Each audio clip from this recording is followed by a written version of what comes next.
You wake just before sunrise. It's outside your yurt. The vast steppe stretches in every direction, rolling plains painted gold by the first touch of dawn. The faint silhouettes of distant horses grazing against the soft horizon. Inside, it's dim and warm. Felt walls stitched from layers of sheep wool and animal hide. Breathe quietly with the wind. The air smells faintly of smoke, dry grass, and yesterday's broth. A low fire still crackles in the hearth, fed with pressed dung and twig bundles gathered the day before. A kettle blackened by years of soup rests just above the embers. Someone must have started it early. It's probably Badr, the eldest of the camp, always up before the sun. You stretch on your bed of layered rugs and horsehair padding. It's not soft exactly, but it's familiar. A small wooden bowl by your feet holds the last of last night's cheese curds, dry and crumbly. Camp is waking. Breakfast will happen soon, but it won't involve kitchens, or ovens, or even tables. You chew one absent-mindedly as the wind tugs gently at the flap of the yurt door. Across the camp, you see a woman shaking a leather bag, vigorously already churning milk into butter, with nothing more than time and motion. You're about to ride, and your food will ride with you. The others are stirring now. You hear muffled voices, snorting horses, the faint clink of metal buckles and tack. You wrap your deal, the long robe of felted wool, tightly around yourself and step outside. One of the saddlebags is yours, inside your breakfast pantry. Dried lamb, pressed curds, maybe a handful of pine nuts if you're lucky, but no fire yet, not for this meal. It sloshes faintly, mare's milk. It will become air rag by midday. The morning air is crisp. Your boots sink slightly into the dewy earth. To your left, a boy hops onto his pony with a sack slung over the saddle. You walk toward the tethered horses. This is how cooking begins on the steppe, not with recipes, but with rhythm. You're not just about to eat. Let's saddle up. Let's cook. Your horse, a sturdy Mongolian steed with a name that loosely translates to grumpy at sunrise, waits without enthusiasm, flicks his tail at a fly and eyes you in that familiar judgmental way. You tighten the girth strap, adjust your saddle a well-worn seat of layered leather and horn, reach into the side pouch. There it is, breakfast. They're rock solid, sour, and you have to suck on them before you can chew. Perfect for long rides. They last forever. Possibly longer. You eat it in slow, cautious bites, letting the flavor stretch. No forks, no plates. Your fingers are your only utensils, and the leather of your gloves now smells faintly like lamb. First, a round of arl-dried curds made weeks ago, left out to harden under the sun and wind. Next, a chunk of dried mutton boards, thin slices of meat, wind-cured on rope lines strung between yurts. Tied against the saddle, a leather sack of mare's milk sloshes rhythmically. By sunset, it will be something different entirely. Somewhere ahead, the camp leader will call for a halt and a rest. Maybe a real meal, if someone has a pot. Maybe not. No spices. Just air, thyme, and a bit of goat breath for seasoning. You find a tiny packet of rendered fat and pine nuts luxury. There's no fire, no hearth, just the motion of the ride, and the body's slow waking with the land. As your horse begins to trot, the food pouch bounces gently behind you. You chew thoughtfully as the wind picks up. Your eyes water not from emotion, but from the cold. But for now, you ride. And your pantry rides with you. Let's continue. Let's ferment. Let's cook with motion. By mid-morning, the air is drier. The wind has picked up a little, and the smell of sun-warmed grass fills your nose. The caravan slows as the horses find a low bend near a stream. An ideal place to stop. Lunch, if you can call it that, is about to be cooked. It's been carefully stitched to form a pouch. Inside it, chunks of raw goat meat, strips of dried fat, and a handful of wild onions for flavor. But there's no pot. It's no iron cauldron, no clay, no stove, no firewood pile, no hanging ladle. Yet somehow, food will be made warm, not too porous, but not cracked. You watch as Badr, ever the master of plains improvisation, pulls out a goatskin bag, plump, oily, and tied tight with sinew. The secret ingredient. Rocks. One by one, with a pair of tongs fashioned from bent wood, Badr drops them into the goatskin. The leather bag twitches and puffs with each new stone added. The outside slowly darkening with fat and smoke. It smells. It's remarkable. Earthy. Wild. Like meat cooked by the planet itself. Nearby, two younger riders are gathering small, smooth stones from the riverbed dark basalt, rounded by centuries of water. They choose carefully. Not too large. The stones are placed directly in the campfire, glowing red within minutes. There's a hiss, then a muffled whoosh, then steam. No. 30 minutes pass in peace. Someone hums a wordless tune. The horses chew rhythmically. We're handed a warm chunk wrapped in flatbread and a smile. You hear the occasional whistle of a marmot far on the hill. The meat inside the pouch begins to cook not by fire, but from the radiant heat of stone. You sit cross-legged and watch. No one says much. Talking wastes air when there's boiling to be done without a pot. When the final stones are added, the bag is sealed and shaken, gently almost like a drum. Then the pouch is opened. Inside, tender meat, infused with onion and stone heat. It's passed around by hand. No plates, just palmfuls. You bite. It tastes of flame and history. You are full, but not too full to ride. Soon, the saddle calls again, and so does desert, if we can call it that. The sun is higher now, and the air smells like dust and distance. You swing back into the saddle, full of boiled goat and warm fat, the aftertaste of river smoke still clinging to your tongue. But now, your job is more than just riding.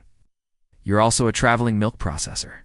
Tied to the side of your saddle snug, against the leather and gently sloshing with each step, is a swollen bag of fresh Mares milk. It's not new, it's never really clean, but that's the point.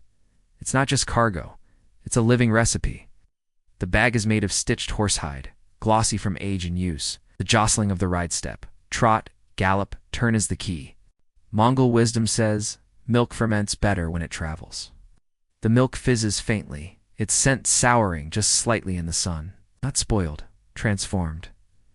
Inside, enzymes and microbes from yesterday's batch are already working. A drink for warriors, wanderers, and anyone too thirsty to mind the aftertaste. This is how you make airag. You glance at your pouch as your horse picks up speed. There's no thermometer, no sugar, no patience, just motion.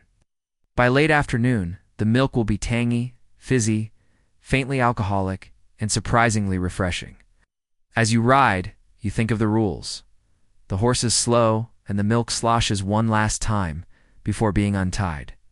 Stir it if you stop, share it when it's done, and never, ever spill it. Not because it's sacred, but because it took 20 kilometers of bouncing to make. That's the sound of ancient cuisine, crafted by Gallop.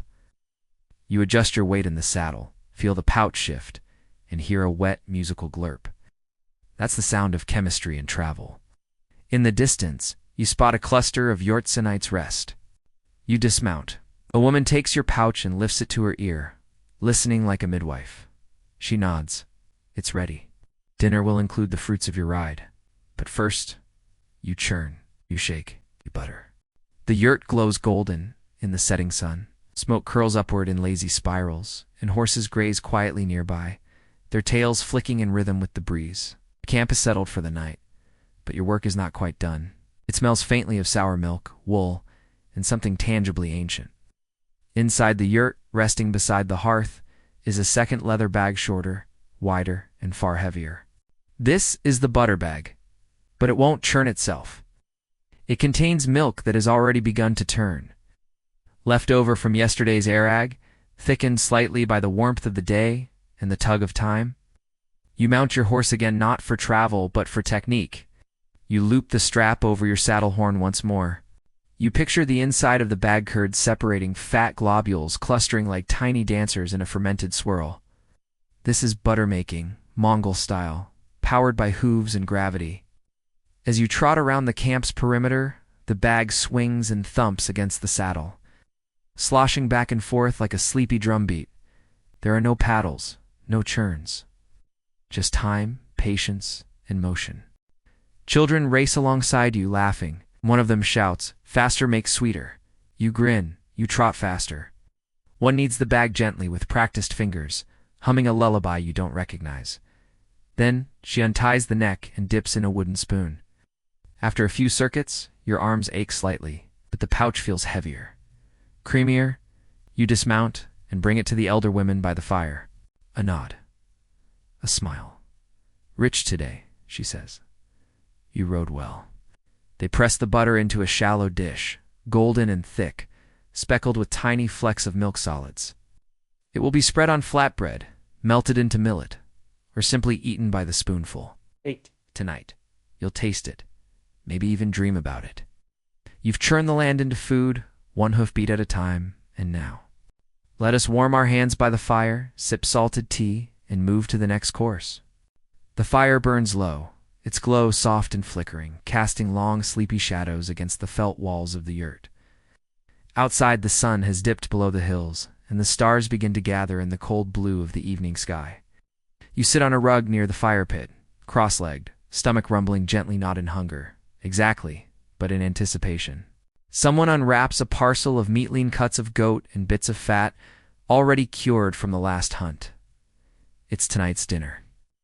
But as always, there's no pot, no pan, no kitchen. Instead, there's the stomach. One by one, they're lifted with tongs and slipped carefully into the skin, bag now filled with meat, a little water, herbs, and wild onions. Hiss, then another, then steam. A fresh goat skin, cleaned and washed, tied at one end with braided sinew, rests beside the fire. This, you learn, will be the pot tonight. The same smooth stones used earlier are heated in the coals again.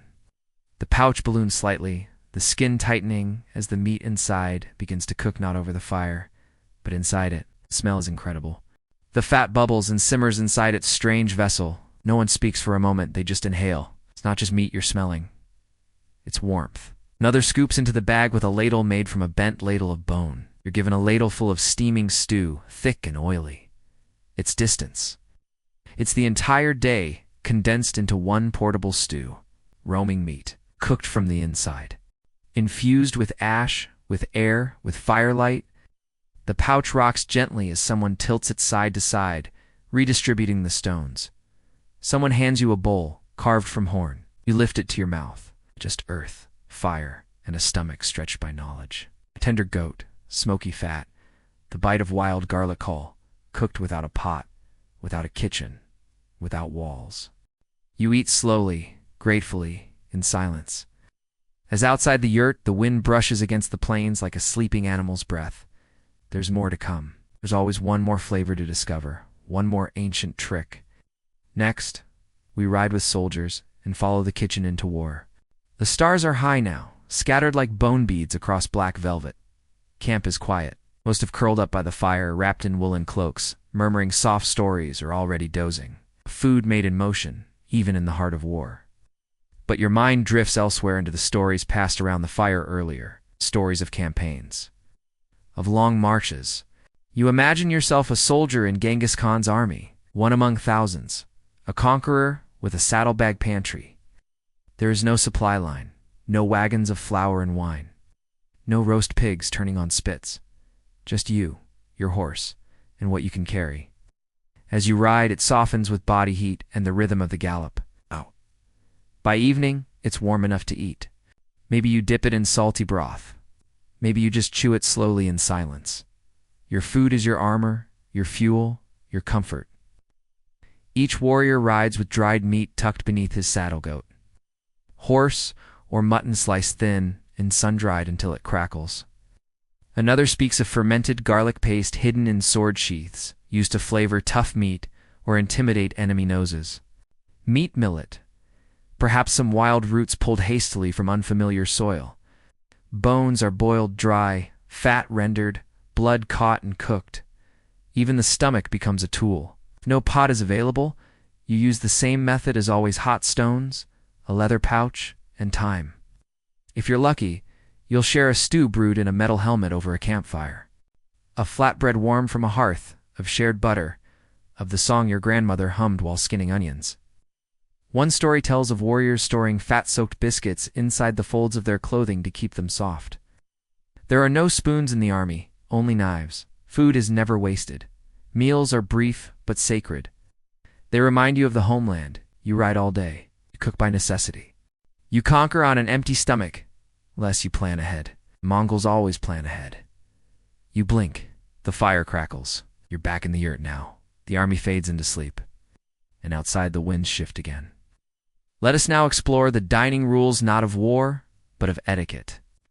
The peculiar manners of a table without furniture. Morning returns with a pale golden sky. The fire is low, the yurt still warm from sleep. You stretch, run your fingers through the tangles of wind-dried hair, and sit up slowly on the layered rugs. And yet meals happen, delicious ones. Breakfast is already underway, but as usual, not in any way you'd recognize from a modern kitchen. Someone dips a knuckle into the butter and flicks it onto a slab of mutton fat with a grin. In the center, a shallow bowl of fresh butter, some fried dough twists, a bowl of salted curds, and a small dish of berry paste. This is the table. You always eat with your right hand. Your left? It's for holding your knife or tying your horse. There are no forks. No knives laid out in polite rows. No clinking spoons or folded napkins. There is no table. You step outside and watch a group of herders gather around a flat stone, or handed a slice of dried cheese. You tear a piece of flatbread with your hands gripping the edge and pulling it with the fingers of practiced tradition. The blade doubles as a tool and a personal spoon. You note how they scrape marrow from bones with the tip, lick the side clean, then tuck it back into a belt loop like it's part of their hip. There are gestures, not utensils. The rules are spoken in actions. It's no sugar, of course, but it smooths the curds in grease. You never grab from the center dish first. You offer the oldest guest the first bite, not from volume, but from quiet ritual. If a bowl is passed to you, you take a piece. Never the biggest, never the last. You've become a local now, clumsy, but welcomed. Occasionally someone stabs a chunk of meat with a dagger, clean, curved, simple. There's something gentle about it, nothing rushed, no chewing for noise, no clatter. Just nods, small smiles, torn bread, and fingertips shimmering with fat. You sip milk tea from a shared wooden cup, passed clockwise. It's warm, salty, rich with goat cream. Even children know the flow. They watch, imitate, wait their turn. Not a word is spoken. You realize something? This is etiquette shaped by movement, by scarcity, by hospitality, in the middle of nowhere. You feel full. You wipe your hands on the inside of your robe, as others do. Someone chuckles. Next, we'll sip a hot, salty drink. Not for flavor, but for warmth and survival. The sky is silver now, morning's golden warmth, traded for the pale light of an overcast noon. A breeze curls over the steppe like a slow exhale, brushing the long grass and tugging gently at the yurt's flap. A small, blackened kettle sits just above the embers, steam rising lazily from its spout. Someone stirs it with a stick that's clearly older than the camp's youngest child. Inside, the fire has been coaxed back to life. It smells. It's confusing. Not quite like tea. Not quite like soup. Yet somehow, exactly like both. This is Suti Sai-salted milk tea, staple of Mongol life. A hint of smoke. A breath of something fermented, maybe from the butter stirred in just before serving. The liquid inside is pale, almost white, with a slight shimmer of fat across the surface. You lift it to your lips cautiously. A cup of calories, warmth, and ritual, handed down through generations like an heirloom. You're handed a wooden bowl, smooth from use. The first sip is strange. It's not sweet. It's not bitter. It's warm, milky, gently briny. Your tongue doesn't quite know what to make of it, but your body approves. Children sometimes float dried berries in theirs when the season allows. Someone shares a dream they had about a fox with two tails. Someone else remembers their grandfather's joke about butter that wouldn't melt in a storm. But always the core remains. Milk, salt, tea leaves, and heat. Tea that replaces salt lost to the sun and wind. Tea that fills the gaps when meat is scarce and butter is precious. This is tea for people who live outside. Tea that warms fingers numbed from riding. You take another sip. It's better now. Like your taste buds have caught up with history. Some ad millet or dried cheese. Others drop in a knob of goat fat. Conversation hums gently around Yulo and slow. The kind that never rushes, just drifts. You drink and listen. And slowly, the salt tastes like comfort. The fat tastes like memory. Your bowl is refilled without you asking. This tea isn't meant to wake you. It's meant to settle you, to slow your breath, to keep you here. And now, if you're ready, dessert awaits. Though here the word has a very loose definition. Outside the yurt, twilight is folding gently over the plains. Sky is streaked with dusty purples and tired gold, like the final brushstrokes of a day that rode too far.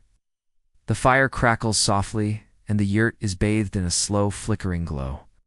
Belly full of goat stew and salted tea, you stretch your legs out on the thick rugs and exhale. Content, heavy, warm. Someone announces with the tiniest smile. It's time for something sweet. You're intrigued. Your mind flutters briefly with thoughts of sugar and spice, of cakes and creams and honeyed pastries. But Mongol dessert is not about indulgence.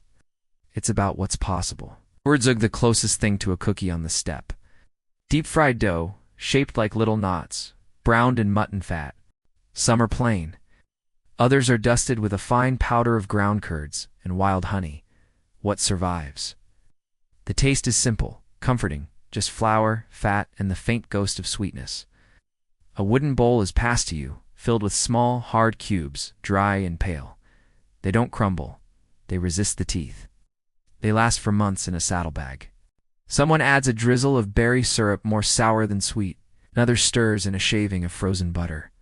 You chew slowly. Next comes a treat even simpler. Dried cheese curds soaked in warm milk, softened into a mushy pudding by the fire. You try it. It's odd then. It's not. You understand now. That dessert here is not a luxury. It's a pause. A gift made from what little remains. A final gesture to close the day.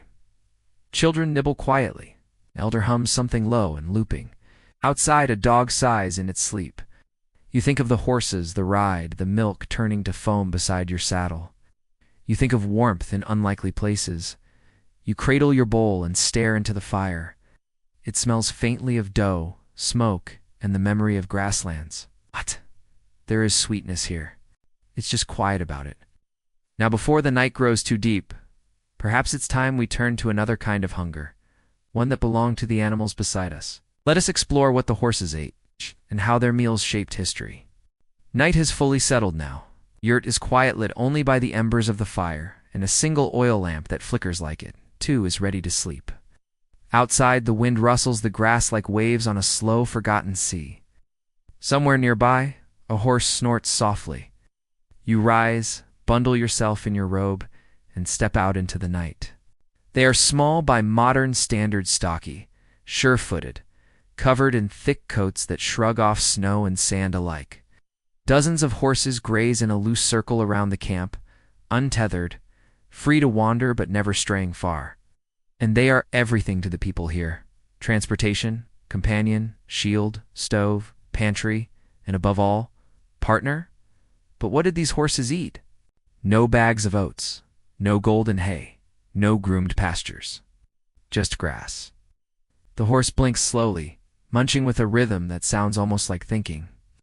Dry, wild, wind-bitten, steppe grass, crisp in winter, soft in spring, sometimes buried under frost, sometimes baked beneath sun.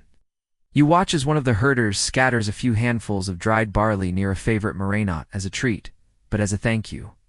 When forage is scarce, they chew bark. Dried nettles, even dung if pressed by hunger. When times are better, they grow round and full, their manes thick and knotted with dust. And still, they ride. They tie rope belts around their bellies to keep them warm. They speak softly to them at night, believing horses dream the same dreams. Still they carry milk and butter, stone and meat. Still they gallop across frozen rivers and hot plains. Its body smells of wool and wind and something older than human memory. In winter, the herders break ice for them at streams. You kneel and touch one gently behind the ear. It leans into you with surprising trust. Its breath steams in the cold. You realize. These animals aren't just animals. They are mobile hearths. Cooks by accident. Survivors by nature. Without them, there would be no food. No fire, no stories. And now, as they settle into their grazing, so too does the camp. But before the night ends, one last ritual awaits, one more act of human connection through taste. A gift, from guest to host. Back inside the yurt, the air is heavy with comfort smoke, wool, and the trailing scent of boiled meat now long gone. You sit cross-legged again, the felt beneath you warm from hours of quiet sitting. Someone hands you a final bowl of air cooler now, fizzier, slightly sharper than before. It's the last drink of the evening, but more than that, it's a gesture. Because in Mongol culture, food is never just food. It's a conversation, a message, a promise of peace. The rituals of guesting, of being welcomed into another's yurtar, old and sacred, passed down not in writing, but in practice. And they begin and end with offerings. You, as a guest, have been fed without asking. Given tea, bread, butter, boiled meat. You've been handed the best parts first. Watched your bowl refill itself without a word. Now, it's your turn. From your saddlebag, you pull out the small pouch of pine nuts you'd saved. A rare treat light to carry, high in flavor. You place it in the center of the rug, near the fire. No announcement. Just the offering. An elder reaches for it with a smile and nods. Not just in thanks, but in acknowledgement of your understanding. To receive a sip of arag from the camp's oldest bottle, passed in a worn horn cup. Not because it's rare, but because it's shared. Elsewhere in the yurt, someone passes a dried cheese twist to a child not their own. Some trade songs. Others leave behind a wooden spoon carved with initials small, personal, useful. Someone refills a neighbor's tea without asking. Gifting here is a quiet language, spoken with bowls, not mouths. The highest compliment? In more distant camps, travelers bring dried meat or medicinal herbs as tokens. You glance around. Nothing feels like ownership. Everything feels borrowed, shared, and gently returned. The gesture means I'm full. I'm grateful. I carry nothing away but memory. You sip the last of your drink, now pleasantly tart and fizzy. You offer your empty bowl back with both hands, and tonight you carry many. But there is one more scent in the air, one more lesson in fuel and fire and flavor. Next, we learn what made all this warmth possible. The smoke beneath the stew, the forgotten taste of dung. You awake in the soft dark before dawn, just barely. A chill has crept through the seams of the yurt, curling around your fingers and the tips of your nose. Somewhere, a horse whinnies. Someone coughs softly near the fire, and then the scent returns. It's not wood smoke, not quite. It's warmer, earthier, less sharp, more lived in. It's the smell of dried dung burning, gently beneath the kettle. It is gathered from the ground sun-dried patties of sheep, yak, goat, or horse dung, shaped by hand and stacked like bricks beside every yurt. Out here on the vast steppe where trees are few and forests are distant memories, the fuel of life is not chopped from trunks. It is not waste here. It is fire. It is breakfast. It flares slightly, then settles into a slow, steady burn. The heat is even reliable, clean in its own quiet way. You watch as Botter gently adds a dried patty to the embers. This fire has cooked your goat, heated your tea, boiled your milk, and kept you from freezing overnight. And yes, its smoke flavors everything. You taste it in the butter. A soft, earthy undertone. You smell it in the curds. A faint reminder of open pastures and long rides. You even feel it in your clothes, which now carry the scent like a blessing or a secret. At first, you wrinkled your nose. Now, it smells like home. You recall the saying someone whispered to you last night? Where the animals go, fire follows. It was both practical and poetic. Children gathered dung in the mornings, laughing and competing to find the best ones, dry, flat, unbroken. Their mothers stacked them in careful rows. Their fathers turned them in the sun like biscuits. There is skill in it. There is respect. You close your eyes and inhale. Somewhere a fresh patty hits the flame with a quiet thunk. You sip your morning tea, the flavor a little stronger now, tinged with the soft shadow of the fire, and you smile. Even in the most unexpected places, there is warmth. And now as the sky begins to pale, a new question rises with the steam. What did the great Khan himself eat? Did his food taste like this? Let us ride into the imagined dining room of the Empire's most famous name. The sky is turning pearl gray outside the yurt. Morning on the steppe is not fast. It unfolds slowly, like an old scroll being read for the 1000th time. But in your mind, you drift not just through the plains, but through history. You wonder. What did Genghis Khan eat? The man who unified warring clans, who conquered half the known world from the back of a horse? What filled his bowl? Was it grand? Was it wild? Was it, somehow, familiar? In truth, Genghis Khan's table was not one of decadence. His food was not jeweled or exotic, but rich in what the land could give and what the horse could carry. It was one of efficiency, tradition, and quiet strength. He dined not in gold-covered halls, but beneath tents like yours. He likely drank arag just as you did. He ate bortsug, fried in the same mutton fat you tasted last night. He was known to favor meat above alls, as a horse and lamb roasted, boiled or sun-dried, to last through campaigns. One Persian chronicler noted that the great Khan kept his meals simple: boiled meats, millet, and salted tea. On the battlefield, he and his generals ate as their soldiers did, quickly, quietly, without spectacle. But when the moment called for ceremony, the portions grew. A whole sheep roasted and served in silence, a butter molded into symbols of victory.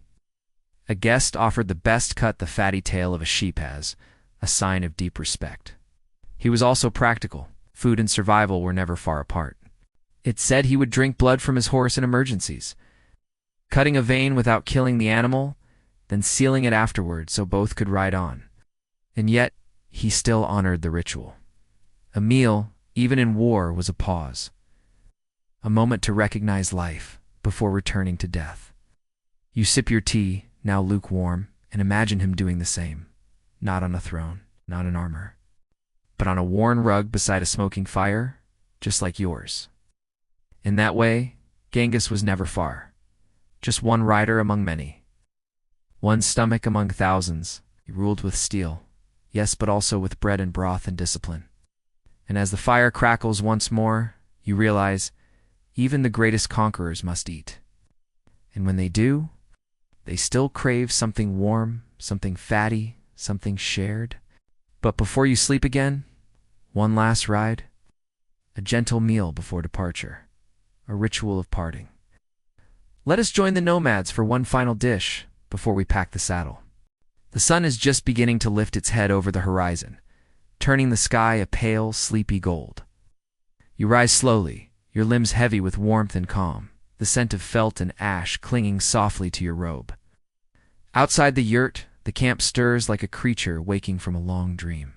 Horses are being brushed, saddlebags retied, blankets folded and bound. There is no urgency, just the rhythm of departure. It's familiar, predictable, practiced. But before the ride, one last act must be observed. The parting meal, it is never extravagant. It is never rushed, but it is never skipped. A shallow bowl is passed to you, its contents steaming gently. A simple millet porridge, thickened with milk, salted lightly, and topped with a soft pat of melting butter. The spoon is wooden, the kind that feels like it was carved from memory. You eat slowly. Every bite is warm, filling, just rich enough to steady you for the road. Not too much, not too little berries, a sliver of apple, even a piece of sour plum. Small tokens from the earth, sweetened by time and care. It's the kind of food designed to say, you'll be fine, you're being cared for, gently and wordlessly, because here, food is not just fuel, it's a ritual of love. A second bowl appears. Dried fruits soaked overnight in warm teas, soft now, almost syrupy. There are no speeches. A piece of flat bread folded into your palm like a quiet blessing. No drawn-out farewells. Just nods, smiles. Someone brushes dust from your saddle. Another adjusts your scarf. You mount your horse, belly full and heart steadied. A reminder that food once shared never fully leaves you. Behind you, the yurt stands quiet again, smoke rising in slow, thoughtful ribbons. Ahead, the steppe stretches wide and patient, unchanged by your passing. Saddle creaks, the wind picks up, and the journey resumes. But in your pouch, tucked beside your provisions, a round of cheese still carries the warmth of the fire. It lingers, in your memory, your breath, in the rhythm of hoofbeats beneath the morning sun. Sleep well, wanderer of forgotten meals. The steppe will still be here tomorrow,